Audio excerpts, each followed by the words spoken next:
has there ever been a moment when you thought it wouldn't work out? Well, let me tell you. All right, guys, so we've been working together for 4, maybe 5 years, and this is everything that we've learned that hopefully you get to have it ingrained so you can skip over all those things we wish we could have avoided. To start, the first one, and probably the one that we come back to the most, deciding who should be the decision maker in each department. This not only applies to business. In specific, we came up with this for business, but it also applies to the house. So let's say you want to make an investment or you want to make a move. Yeah, both people might be right, but there has to be one person that does make the final say. I feel that my expertise is creating media, photos, videos, and all of that. So I know that I have the final say when I'm talking to a client about those things. So let's say that we're on site doing filming for a client. I have to place a tripod somewhere. That happened a lot. And then Laura comes and do like, no, let's put it somewhere else. She knows now that I have the final say in that, so we don't start fighting with these little details. Yeah. So I just put the tripod where it is, and that's it. We get rolling. Yeah. So it's not like there's a 100% right way or the other. No, it's just like, for example, if you record, you know that you like your lighting or you like your tripod somewhere. So it's like he thinks one way and I think the other way. But at the end of the day, whoever is handling the post-production of that footage needs to be the one that makes the decision. So that's a very, very deep into the story. That was like one of the main things that we realized, like, hey, like we both can't be deciding over one thing. Like you basically handle that one and you handle something else. In a business, it's just like departments. There has to be a head of different things. So he can be the content head, I can be the strategy head. When it's on strategy, even though we both think of different things, I'll make the final decision on, hey, no, this is gonna take us the right route. Boundaries and schedules matter. This is a huge one if you're thinking of working with a partner, want to work with a partner, already work with a partner. Everything just kind of combines. So let's say that you have your work-life balance. You know, that's huge. Everyone talks about that, but how do you actually do it? We start working at around 8 or 9 a.m. and we finish working at 3. Whatever happens, we go and finish, and then we keep going the next day. So actually that made us more productive and actually getting things done faster. And it created that boundary between, okay, this is the work part. So it's not that we don't, it's like, no personal stuff. No, but it's usually the conversations, the meetings, the calls that we're in, it's work stuff. And then after that, it's more relaxed stuff. Like, let's hang out at the beach, let's hang out with friends, things like that. And also if you have a dedicated space where you can work, that's separated between life and work, that will be awesome also. And that goes right into number 3, which is the more you know, the better. We're talking about space, personalities, and energy. The first time we moved in, we were in a tiny studio. So we would literally work like here and here. We know the space that we had, but we had to work around that. Once we have more space, we know that we can be more spaced out, knowing the energies, knowing the personality. So I know how he works. I know the style that he likes. When he works, he's like on a computer, like doesn't move. I bounce. I'm never sitting at my desk. Like I go outside, I work on the floor, like completely different, and that's okay. Yeah, I like to have my space, and I know my editing space. I know where I like things. So that's the way I work. Okay, number 4. Do we agree? So this is basically the saying that yes, you need to find people that inspire you, specifically couples, just because people that have done it longer down the line, you can obviously learn.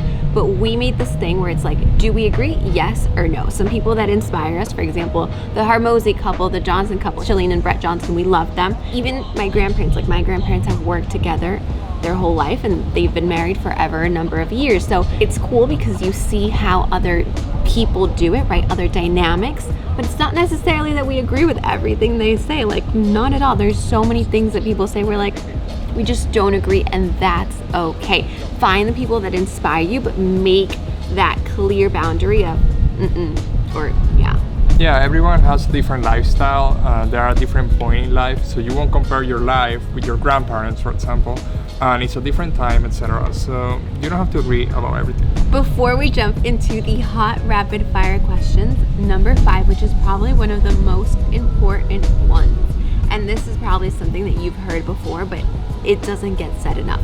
Communication. When something bothers me, when something bothers him, when let's say we're not feeling like we're getting that dynamic of work and also personal relationship, if you don't voice it, it's never going to get fixed. So that's something that we have worked on so much. There's just so much that we do around that.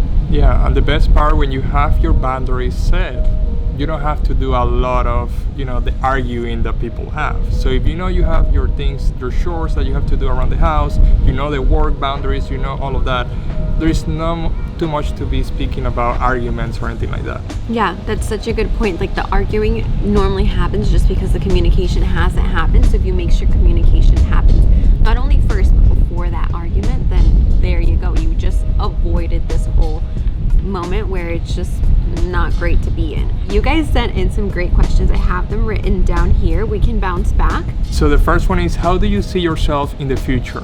Good question, the classic one. I don't know. 5 years, 10 years, I don't know how long. Well, I want a brand, I want a business that relies purely on online content and online work. So we can do it from anywhere. We like to travel, we like to see friends, family all over the world. So we want something that's completely online. Also, I like lean teams, so not a lot of people, everyone has specialties, and also experiencing different things. So we started like a bucket list that we want to do over the summer. I would always make a bucket list like high school and college. So I was like, why not do it now? Exactly, so we want to try different things and different, sports, etc. What? So that will be about how we see ourselves in the future. Something that you kind of mentioned, I don't think it really goes in with the question, but not a lot of people have, known. We do have like our big baby, which is the agency where we have our content clients. But in the future, it is going to be more of our own personal brand. So that does mean that we're going to have our own separate teams, which is something that will also be part of in the future. So, second rapid fire question, is Gabe, I love this one, is Gabe a micromanager? No, definitely not. Even when we've had,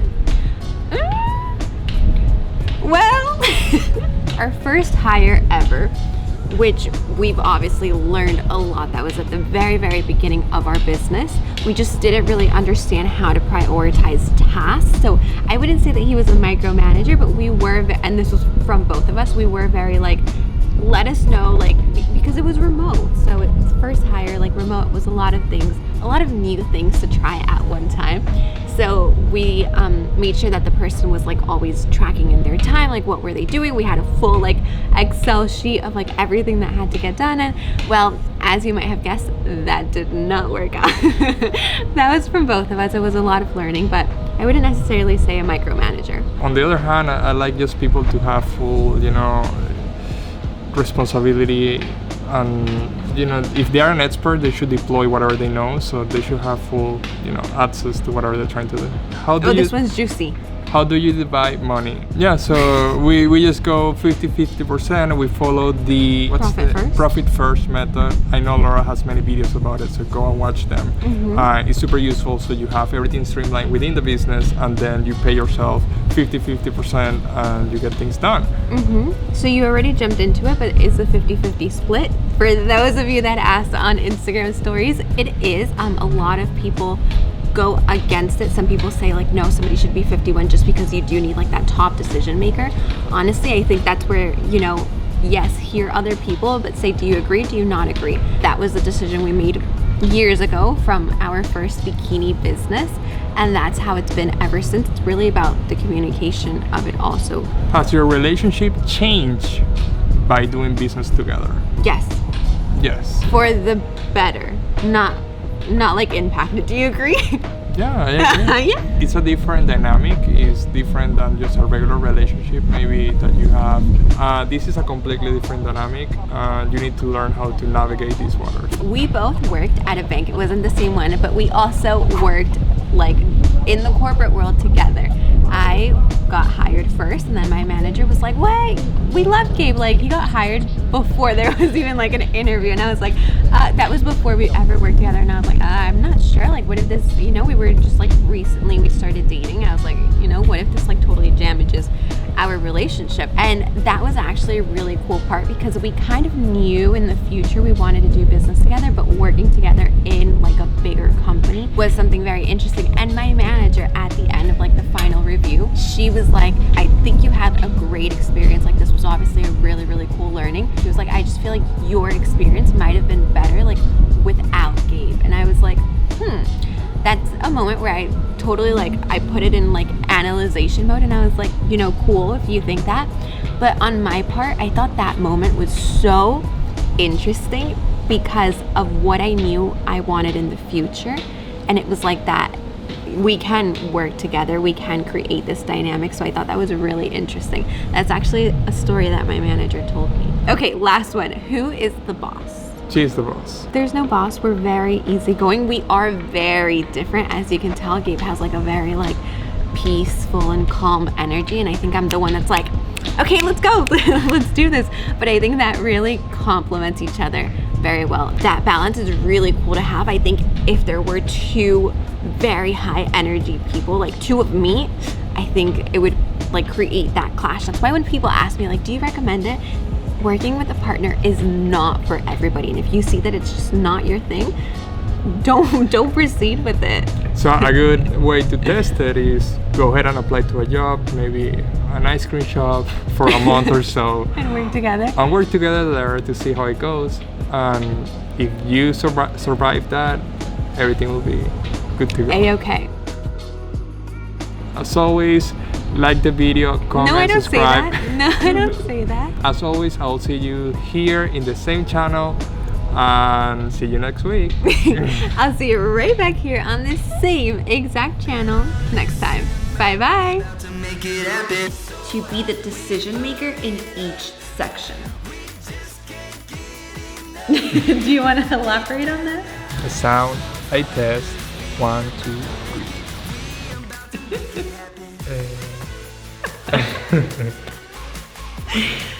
But there's just times when it's hard. And you? How do we begin this?